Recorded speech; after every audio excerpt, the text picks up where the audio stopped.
लापता लेडीज एक ऐसी मूवी जिसके बारे में बहुत अच्छी अच्छी बातें सुनने को मिल रही थी।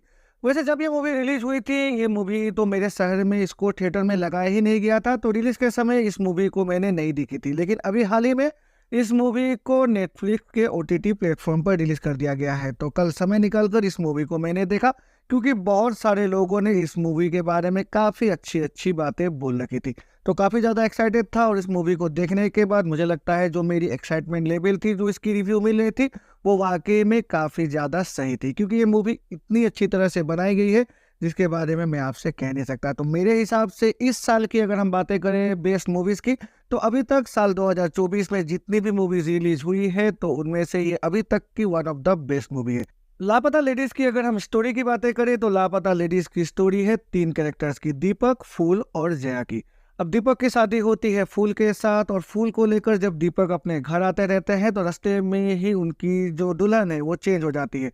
और जैसे ही दीपक अपने घर पहुंचते हैं, तो घर पहुंचते ही वो देखते हैं कि उनके साथ फूल नहीं बल्कि एक नई दुल्हन जिसका नाम है जया, वो उनके साथ आ गया है, जो कि किसी दूसरी की दुल्हन है। तो रास्ते में ही दुल्हन एक्सचेंज हो जाती है।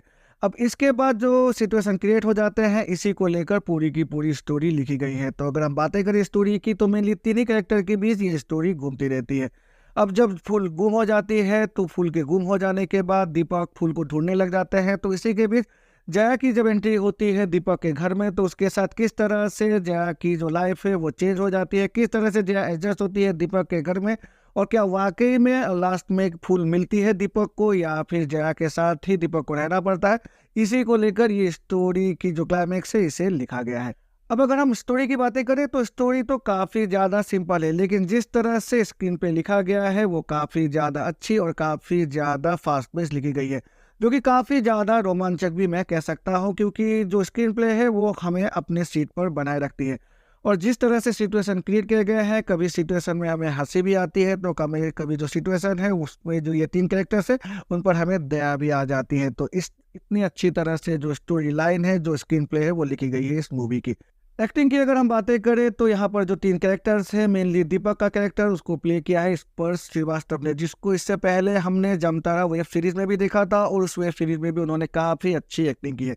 और अगर हम इस मूवी की बातें करें, तो इस मूवी में भी स्पर्श जो श्रीवास्तव है उनकी एक्टिंग काफ़ी ज़्यादा बेहतरीन है और काफ़ी ज़्यादा रियल दिखाई देती है। अब जो दूसरी कैरेक्टर है वो है फूल का कैरेक्टर, और इस प्ले रोल को प्ले किया है नितारसी गोयल ने, जो कि इससे पहले एक चाइल्ड आर्टिस्ट हुआ करती थी, जिनको हमने बहुत सारे टीवी सीरियल्स और बहुत सारे मूवीज में भी देखा है।